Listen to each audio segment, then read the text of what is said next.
Welcome to the Real News Network. I'm Paul Jay in Washington. People are still on the streets in Cairo, and whatever happens over the next hours and days in Egypt, Tunisia, and across the Arab Middle East, one thing has already become clear. Arab people are willing to sacrifice, they're willing to risk their lives, and they're willing to defy autocratic regimes. What does this mean to the politics of the region? What's it mean to U.S. foreign policy? Now joining us to discuss all of this is Amjad Atallah. He's the co-director of the Middle East Task Force at the New America Foundation. From 2000 to 2003, he served as one of the legal advisors for the Palestinian negotiating team, and he joins us from another location in Washington. Thanks for joining us, Amjad. Thanks, Paul. Thanks for having me.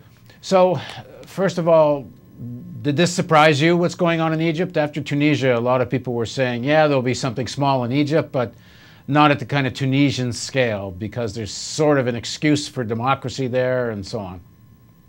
Well, everything that's happening was expected for 20 years, but everybody is surprised by when it happens, because no one can actually predict how this will all play out, or nobody could predict what was going to happen in Tunisia. Of course, everybody was caught by surprise by it. And I think the timing again with Egypt, there's always an expectation that the system in the Arab world isn't sustainable, that it can't last forever, that it's fragile.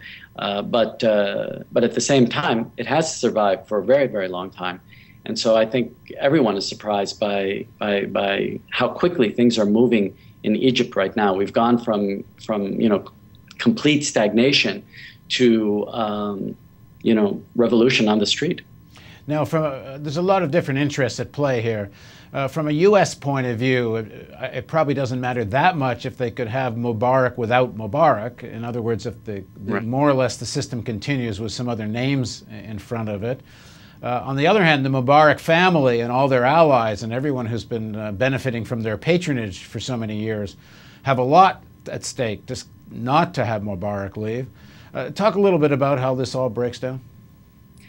Well, the United States, I think, needs to have a much broader interpretation of what our interests are in the Middle East than we have right now. Our big concerns with Egypt have always been, when we say that Mubarak is a pillar of stability, as the White House said, I think, yesterday, when we say things like that, we're actually referencing the fact that Egypt helps Israel with Israel's policies in the region.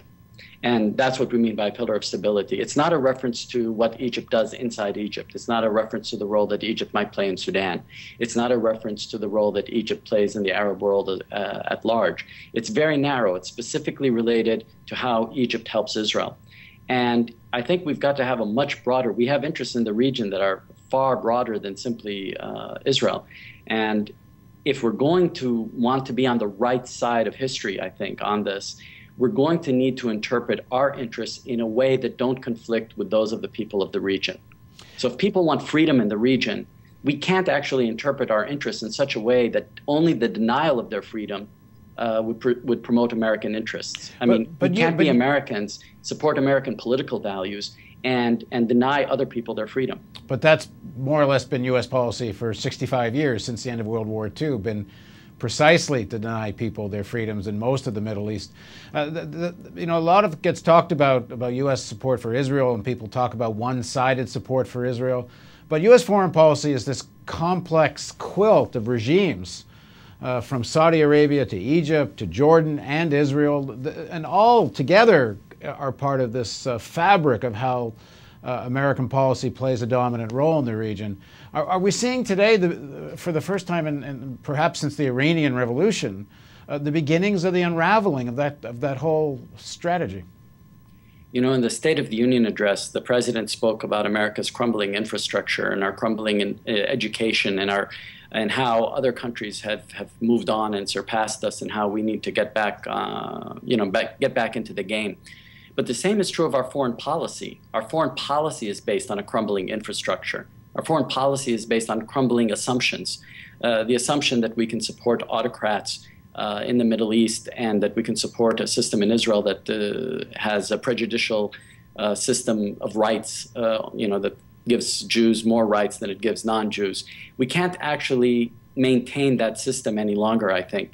The world is changing, whether the United States wants to address that or not, whether the United States wants to change its policy or not.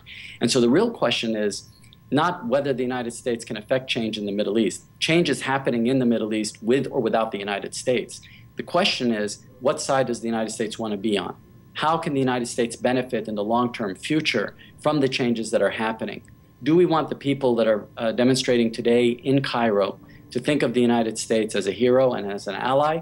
Or every time they're picking up the tear gas canisters, they're seeing made in USA. Every weapon that's being used against them by the police, made in USA. And paid for by USA on the whole, given the amount of military support. I think, what is it, $1 billion a year or something like this? I think it's more than that. The billions, I think, that we provide Egypt every year as part of the Camp David Accords, Egypt uses that money and is required to use that money to primarily buy U.S. weapons. So it's a subsidy. In a way, it's a subsidy for the American military-industrial complex, but at the same time, it is weapons that the Egyptian government is able to use. Now, Egypt hasn't been at war since Camp David. Since 1973, Egypt hasn't been at war with anyone. So those weapons are not for external defense, and those weapons are not for protecting Egypt as a whole. They've been used primarily to maintain order inside the country. This revolt in Tunisia and now in Egypt, it comes at a remarkable time when you just had the release of the Palestine Papers. So amongst the Palestinians, there's two things going on. You can say the final nail in the coffin of the peace process, a real discreditation of the leadership of the PA, and now something I don't think any Palestinian ever thought they were going to see in their lifetime, a mass upsurge in other Arab countries. What will that mean, do you think, for this new kind of politics that's been developing amongst the Palestinians, civil disobedience movement, movement for rights amongst Palestinians? If there's anything that's been a cement for the status quo that's been in the region, if there's anything that's been cement for the current process, it's been the role of the Egyptian government. Israel, quite frankly, simply couldn't do what it's done in the Gaza Strip. It could do it without the Palestinian Authority's assistance or connivance or support, but it couldn't do it without Egypt's.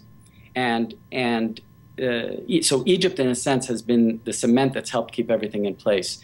There isn't a single opposition figure in Egypt, including Mohammed al-Baradei, who hasn't protested and decried Egypt's policy towards the Gaza Strip. So I can't imagine that if there was real change, representative government in Egypt, I can't imagine that they would continue to assist Israel and the Ramallah government in the siege of the Gaza Strip. I think that that siege will end. And if that siege ends, that by itself could be a game changer in Palestinian internal politics. Now, I've talked to some Israeli politicians, and you'd say, they talk about the Arab street, and sometimes people say, well, such so-and-so leader has to be careful, they have to be afraid of the Arab street. And I've heard Israeli politicians laugh, and say, yeah, what Arab street? Well, hold on here. We all of a sudden just actually saw Arab Street. What do you think they're thinking? I'm asking you to speculate here, but what does this mean from Netanyahu and Foreign Minister Lieberman? And what do you think's going through their minds? Well, I think an Israeli cabinet minister was urging Mubarak earlier in the day to do whatever he needed to do to stay in power. And Benny Morris, I think, has written a piece, the Israeli historian has written a piece calling on Egypt to remain an authoritarian system. I think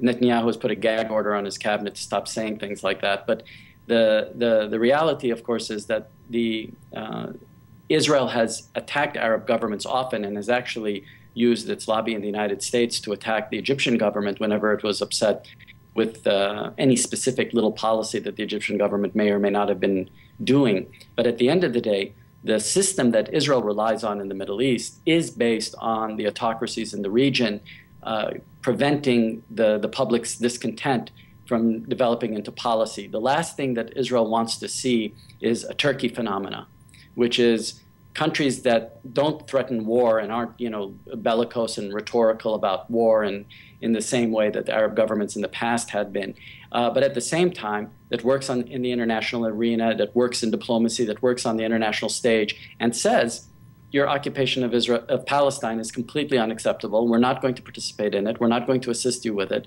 and we're going to demand that it ends. That combination that's represented, for example, by the policy of Turkey, is far more concerning, I think, to the Israeli government than, say, the bellicose and rhetorical nonsense that comes sometimes out of the president of Iran, for example. And of course, it could mean the end of the siege of Gaza. Thank you for joining us, Amjad, and thank you for joining us on the Real News Network.